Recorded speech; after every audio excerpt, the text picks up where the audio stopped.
فأنا ناصح لإخواني بالصدع بالحق تبيض وجوههم. السكوت في مسألة الحزبية يضرها، فاصدع بما تؤمر وأعرض عن المشركين. سلامي على دماج ورجالها والشيخ يحيى ودار العلم يا سعد بانيها. Gunakan la haula wala quwata. Iya. Yang paling dominan. Iya, la quwata illa billah. Kalau dalam hadis itu jelas la haula wala quwata illa billah. Baik, qala Imamul Bukhari rahimahullah al-hadisul khamsumi'ah, hadis yang ke-500. Haddatsana Muhammad ibnu Hatim ibni Baziyah. Beliau ini adalah Abu Bakar kunyahnya. Abu Bakar al-Basri, tapi tinggalnya di Baghdad, ya tetap di Irak ya istilahnya. Punya dua kunyah. Kunyah Abu Sa'id juga, tapi ambil satu pun tak masalah. Abu Bakar Muhammad bin Hatim bin Baziyah. Beliau rawi kutubus sittah. Rawi dalam kutubus sittah. Qal haddatsana Syadzan. Syadzan ini Abu Abdurrahman. Syadzan Abu Abdurrahman namanya Al-Aswad ibnu Amir Al-Basri.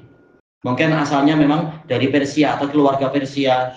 Nah, cuma lahirnya di Basrah sana. Cuma tinggalnya kemudian di Baghdad juga.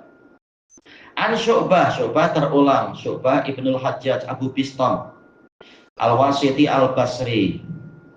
An Atha ibni Abi Maimunah. Atha bin Abi Maimunah, beliau adalah Abu Abdillah kalau tak salah kunyahnya. Beliau Basri. Maimunah ini anak dia. Mungkin anak dari bapak dia, atau bin Abi Maimunah. Tak masalah. Istilahnya sunnahnya laki-laki, tapi boleh perempuan. Seperti Abu Ruqayyah, Tamim Ad-Dari. Utsman bin Affan punya 3 kunyah, 4 ya. Yang satu Abu Laila. Seringnya ya Abu Abdillah. Baik. Qal sami'tu Anas bin Malik. Anas bin Malik, Abu Hamzah Al-Madani Summal Basri. Termasuk yang paling banyak meriwayatkan hadis walaupun min sighari sahabah, termasuk sahabat kecil. Qala kana Nabiyyu sallallahu alaihi wasallam. Tapi berarti sanadnya tadi semua adalah orang-orang Irak. Baik. Kana Nabiyyu sallallahu alaihi wasallam idza kharaja li hajatin. Dahulunya Nabi Shallallahu Alaihi Wasallam jika keluar untuk hajat beliau, menunjukkan beliau masih bashar, masih manusia, perlu buang hajat, perlu ini, perlu itu, masih seperti manusia, sehingga diteladani kalau buang hajat caranya begini, menjauh, bukan buang hajat di tempat yang tidak layak, menjauh biar tidak mengganggu orang-orang zatnya atau baunya najis. Kemudian kharaja keluar, menunjukkan memang menjauh dari rumah. Tapi tuhu ana, saya mengikuti beliau. Wa ghulam, dan seorang anak kecil. Diperselisihkan oleh para pensyarah, siapa ini? Apakah dia Ibnu Mas'ud ataukah dia yaitu saudaranya Anas, saudara seayah, saudara seibu, atau siapa? Dan lain-lain. Ada banyak versi, bukan mustahil.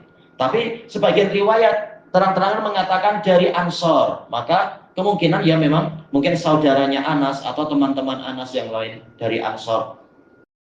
Untuk apa mengikuti? Wa ma'ana ukazah. Kami memegang ukazah. Ukazah adalah tongkat yang hujungnya itu ada mata lembing, mata tombak dari besi. Itu ukazah. Bukan betul-betul tombak, tapi asalnya tongkat. Cuma yang sekalian hujungnya dikasih besi. Untuk biar mudah kerja, mudah ini, mudah itu. Tombak terlalu panjang kalau untuk ukuran Anas. Au aso atau tongkat. Au anazah. Anazah telah kita lewati ya, sejenis apa itu tongkat yang bengkok itu. Mana yang betul? Kata Al-Hafidz ini rawinya ragu-ragu dan bukan mustahil karena idza dan seterusnya menunjukkan sering. Boleh jadi terkadang Anas ketika menemani Nabi membawa ukazah, terkadang membawa aso, terkadang membawa anazah, tidak masalah itu semua. Ini menunjukkan yaitu disyariatkan untuk para sahabat berlomba-lomba berkhidmat kepada Nabi, melayani Nabi. Lihat Nabi perlu apa, Sekarang Nabi sudah wafat, lalu tugas umat Muhammad apa? Melayani hadis beliau, memeriksa, menjaga, membela, mempelajari, memperdalam, mengajarkan, dan seterusnya. Sunnah kita pegang bawa tongkat. Iya, memang beberapa dalil menunjukkan itu. Umur berapa kena pakai tongkat? Tak masalah, apa yang mudah, yang tidak membahayakan orang. Tapi kalau nampak bawa tongkat tu dah keluar lah. Oh iya, memang orang akan nampak, oh ini bapak tua ini. Kemudian wa ma'ana idawah, kami juga membawa idawah, yaitu sejenis bejana untuk mengambil air untuk hajat ini dan itu. Ini menunjukkan kecerdikan Anas dan temannya itu, tahu Nabi perlu ini, Nabi perlu itu. Kalau idawah yaitu untuk mengambil air untuk nanti apa? Untuk hajatnya Nabi atau mungkin untuk Nabi berwudu. Ini ma'ruf. Lalu tombak dan tongkatnya untuk apa? Sebagian pensyarah mengatakan yaitu untuk mengusir hewan-hewan, namanya di tempat yang macam itu. Jangan-jangan ada hyena atau ada ular atau hewan-hewan yang berbahaya. Mungkin ada kalajengking, ada aja. Maka itu sangat bermanfaat. Kemungkinan yang lain yaitu adalah untuk ditancapkan kemudian meletakkan kain untuk dibentangkan sebagai sutra. Sutra dia agar orang tidak lihat ketika sedang buang hajat, sedang kencing misalkan atau apa. Ini juga bukan mustahil. Nah, kemungkinan yang lain adalah untuk sutra sholat. Karena kata Al-Hafidz, biasa setiap kali Rasulullah SAW selesai buang hajat, beliau akan bersuci. Dan setiap kali bersuci, beliau akan berusaha untuk sholat. Sehingga perlu yang namanya sutra. Ini menunjukkan kecerdikan Anas. Tahu, Nabi akan perlu tongkat semacam ini. Kemudian fa'idha faragha min hajati. Kemudian jika Nabi sudah selesai dari hajatnya, nawalnahul idawah, kami akan menyerahkan kepada beliau bejana air tadi.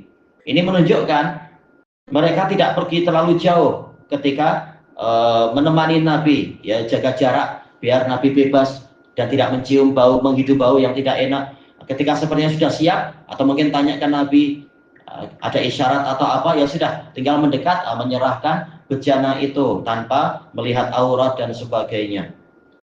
Yang menjadi si pendalilan apa, yaitu sholat menghadap anazah. Walaupun hadisnya tidak menyebutkan itu, tapi dengan mengumpulkan riwayat-riwayatnya, tahulah kita memang sebentar lagi Nabi nanti akan berwudu kemudian sholat, sehingga perlu sutra. Nah, maka anazah tadi atau tongkat atau tombak kecil tadi boleh untuk menjadi sutra. Inilah yang menjadi sisi pendalilan Bukhari walaupun tidak disebutkan sholat di dalam riwayat ini. Baik, kita insya Allah cukup ya sampai di sini. Kelanjutannya di masa hadapan insya Allah. Wallahu a'lam. Tandas ini di zaman Rasulullah tiada lah. Iya, tanda di rumah belum ada, kata Aisyah. Tandas di rumah tak ada, kena cari wadi. Iya, wadi jalan tempat yang agak rendah. Iya. Susah. Memang di masa itu masih jauh dari apa-apa yang baru-baru yang. Kalau di kampung saja, dia di tepi kali ya, dia pacak apa ni. Iya betul. Kan? Biasa di. Kali itu tepi benda sawah itu, tapi ada tempat ya lah. Iya. Untuk buang air kecil. Paling tidak sudah ada bambu. Kali itu akan lalu air. Anyaman bambu. Kali sebagai tempat apa itu, tempat sampah terpanjang di dunia. Sini pun pernah buat lah. Pacak. Mungkin yang tepi-tepi sungai mungkin. Kali itu, pakai buluh lah. Pokok buluh. Oh, di bawah pokok buluh. Jadi baja. Tapi itu orang nampak lah. Orang-orang nggak ke sana-sana. Dia pokok buluh tu memang rimbun. Mana nampak? Ada anak buluh betul. Serius. Kita pakai Ada ulang tu. Takut Perlu bawa apa benda-benda. Kampung dulu dia kan kali tu tarik tu dia buat pacak tu ada jalan apa ni, jambatan. Iya. Pacak tu. Ada aja dulu di berbagai tempat yang terpencil. kita sini pun pokok buluh. Keliling tarik tu. Nak tengok kita tengok tempat yang Tapi kalau tengah malam 2 pagi pun pergi lah. tak ya. Tak sampai begitu. Harus pakai torchlight. Mana pakai mana? Oh, Mana dalam pagi esok lah pergi tidur lah lepas subuh. malam jadi dah tak lampu. Penuh dengan dia lah. Lombong lah tu. Ada tempat susah. Baik, subhanakallahumma wa bihamdika la ilaha illa anta astaghfiruka wa atubu ilaik. Alhamdulillahirabbil alamin. Jazakumullahu khairan.